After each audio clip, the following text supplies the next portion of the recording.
할렐루야! 오늘도 예수님의 은혜가 여러분과 함께 하기를 간절히 바랍니다. 오늘 말씀 요한복음 7장 40절에서 44절입니다. 이 말씀을 들은 무리 중에서 어떤 사람은 이 사람이 참으로 그 선지자라 하며 어떤 사람은 그리스도라 하며 어떤 이들은 그리스도가 어찌 갈릴리에서 나오겠느냐, 성경에 이르기를 그리스도는 다윗의 씨로 또 다윗이 살던 마을 베들레헴에서 나오리라 하지 아니하였느냐 하며 예수로 말미암아 무리 중에서 쟁론이 되니 그 중에는 그를 잡고자 하는 자들도 있으나 손을 대는 자가 없었더라. 오늘 말씀은 예수님에 대해서 여러 사람들이 심하게 논쟁을 하는 내용입니다. 예수님은 세상에 내려오셔서 구원자로서의 사역을 감당하실 때 예수님은 자기 자신을 사람들에게 많이 나타내 보이셨습니다. 예수님은 사람이 되신 인성의 모습과 또한 신성의 하나님으로서의 모습을 이 세상 사람들에게 많이 보여주셨습니다. 그러나 정작 사람들은 예수님이 누구신지를 잘 몰랐습니다. 예수님이 하나님이시며 타락한 인간을 구원하기 위해서 하나님이 사람의 모습으로 오신 분이라는 사실을 잘 몰랐습니다. 그래서 예수님에 대해서 사람들마다 생각이 달랐고 예수님이 누구실 거라고 추측하는 것도 사람들마다 달랐습니다. 그래서 오늘 성경을 보면 어떤 사람들은 예수는 신명기 18장 15절에서 모세가 예언했고 이스라엘 백성들이 기대했던 바로 그 선지자라고 생각했습니다. 물론 예수님을 메시아라고 생각한 것은 아니고 모세나 엘리야처럼 위대한 선지자 중에 하나일 거라고 생각한 것입니다. 그리고 또 어떤 사람들은 실제로 예수님을 그리스도, 곧 메시아라고 생각하기도 했습니다. 그러나 이들이 생각하는 메시아란 죄인을 구원하러 오신 메시아가 아니라 그 당시 로마의 압제로부터 이스라엘을 해방시켜줄 그런 메시아를 생각한 것입니다. 그러니까 예수님을 정치적 메시아로 바라보았던 것입니다. 그러자 또 다른 사람은 무슨 말이냐, 메시아가 어찌 갈릴리에서 태어날 수 있는가 하면서 메시아는 다윗의 후손으로서 베들레헴에서 태어나야 한다.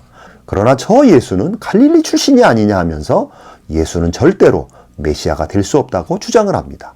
이 사람은 메시아가 베들레헴에서 태어나야 한다고 하는 성경 지식은 잘 알고 있었지만 바로 예수님의 말로 베들레헴 말구에서 태어났다는 사실은 알지 못했고, 그 당시 헤롯 왕이 모든 남자아이를 죽일 때 예수님은 이집트로 피신했다가 헤롯이 죽고 다시 이스라엘로 오셨을 때 베들레헴으로 가지 않고 갈릴리로 이주하여 갈릴리에 정착하여 살았다고 하는 그런 구체적인 사실은 모르고 있었던 것입니다.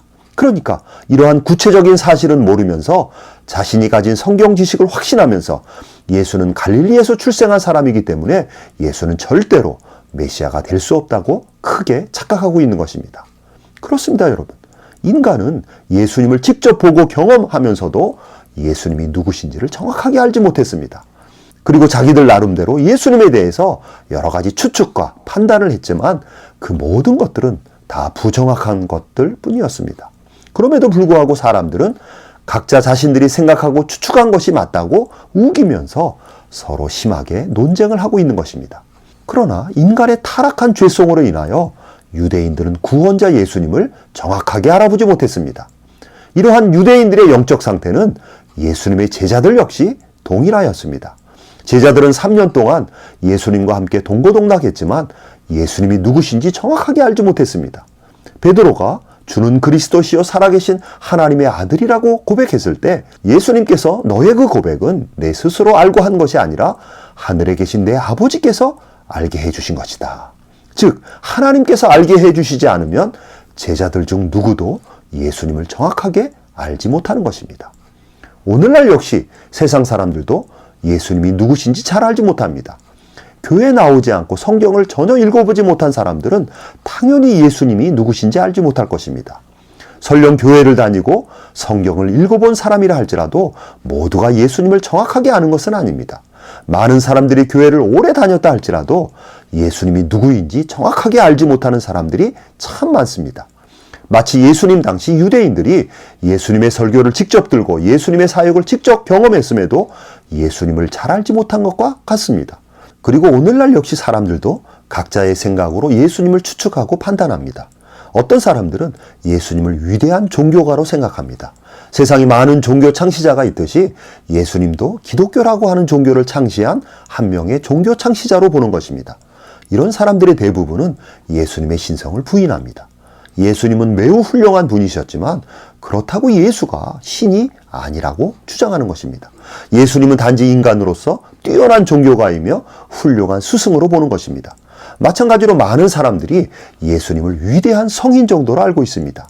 일반 학교 교과서에서도 예수님을 성인으로 설명하고 있는 것이 현실입니다. 예수님은 자기 자신을 희생하면서까지 이웃을 사랑한 위대한 성인으로 보는 것입니다.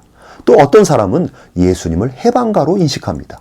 그 당시 엄격한 종교사회에서 많은 대중들이 권위와 전통에 의해 인간의 존엄이 억압당하고 있을 때 예수님은 모든 전통을 파괴하고 모든 권위를 무너뜨리심으로 진정으로 인간의 존엄과 인간의 인권을 회복시킨 해방가라고 주장하는 것입니다. 이렇게 예수님을 해방가로 아는 자들은 예수님을 정치적인 해방, 경제적인 해방, 독재자로부터의 해방, 불의한 사회로부터의 해방 등을 위한 정신적인 지도자로 앞세우는 것입니다. 여러분, 오늘날 역시 예수님을 정확하게 아는 자가 많지 않은 것입니다. 이 세상에는 여전히 예수님에 대한 오해와 착각이 난무합니다. 그러나 그런 가운데서도 하나님은 성도들에게 예수님이 누구신지를 정확하게 알려주시는 것입니다. 하나님은 성도들에게 성령을 부어주셔서 예수님에 대한 바른 지식을 깨닫게 하시고 알게 하십니다. 베드로가 인간의 지식으로는 예수님을 알지 못했지만 하나님 아버지께서 친히 베드로에게 예수님을 아는 지식을 집어넣어 주셨을 때 주는 그리스도시요 살아계신 하나님의 아들이라고 정확하게 예수님에 대해서 고백하게 하신 것처럼 하나님은 오늘날도 성도들에게 성령을 부어주심으로 예수님이 누구신지를 정확하게 알게 하시는 것입니다. 여러분, 예수님은 누구십니까? 예수님은 삼위일체 하나님의 인격이신 성자 하나님으로서 하나님이 인간이 되어 이 땅에 내려오신 분입니다. 즉 예수님은 하나님이시면서 인간이십니다. 예수님에게는 신성과 인성이 동시에 존재하시는 놀라우신 분입니다. 예수님이 그렇게 되신 것은 바로 인간을 구원하기 위한 것입니다. 예수님은 인간을 구원하기 위해서 사람의 몸을 입으시고 인간의 죄를 대속하는 희생제물이 되기 위해서 바로 그 목적을 위해서 이 세상에 내려오신 분입니다. 그래서 예수님의 초림은 고난의 메시아로 오시는 것입니다. 자신의 죽음으로써 인간을 구원하기 위해 오시는 것입니다. 그러나 구원의 완성 이후 부활하실 때 예수님은 영광의 메시아가 되십니다. 예수님은 부활하시어 우주와 만물과 열국의 왕이 되셨습니다. 이제 이 세상이 끝이 나는 종말의 때에 예수님은 영광의 주로 심판의 주로 다시 이 세상에 오시는 것입니다. 성경은 이와 같은 예수님을 정확하게 알려주고 있습니다. 그런데 이와 같은 성경에서 알려주시는 예수님을 정확하게 알고 믿는 것은 성령의 은혜가 아니면 불가능합니다. 오직 성령의 깨닫게 하시는 은혜만이 성경에서 말하고 있는 예수님을 정확하게 알게 되고 그것을 신앙 고백하게 되는 것입니다. 그래서 믿음이 은혜라고 말하는 것입니다. 베드로가 예수님에 대해서 바른 신앙 고백을 하는 것도 은혜이며 오늘날 저와 여러분이 예수님에 대한 바른 신앙 고백을 할 수 있는 것도 바로 은혜로 되는 것입니다.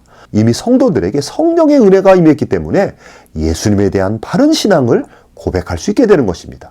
그러므로 여러분이 이미 예수님에 대한 바른 신앙을 고백하고 있다면 여러분에게 엄청난 성령의 은혜가 임하고 있는 것입니다. 성령의 은혜가 아니면 누구도 예수를 나의 주 나의 하나님으로 고백할 수 없다고 성경은 분명하게 증언하고 있는 것입니다. 여러분, 예수님을 아는 지식이 이 세상에서 가장 고상한 지식입니다. 그래서 바울은 예수님을 아는 지식에 사로잡혔을 때 지금까지 자신이 알던 모든 지식을 배설물로 여긴다고 담대하게 고백한 것입니다. 우리의 모든 인생의 여정에서 예수님을 아는 지식이 가장 놀라운 지식인 것입니다. 이 지식이 죽은 자를 살리고 병든 영혼을 살립니다. 예수님을 아는 지식이 개인을 살리고 민족을 살리고 역사를 살립니다. 이 방송을 시청하는 여러분에게 바로 이러한 예수를 아는 생명의 지식이 충만하기를 간절히 바랍니다. 또한 여러분을 통해서 생명을 살리는 이 예수 지식이 이웃에게 전파되기를 간절히 바라는 것입니다.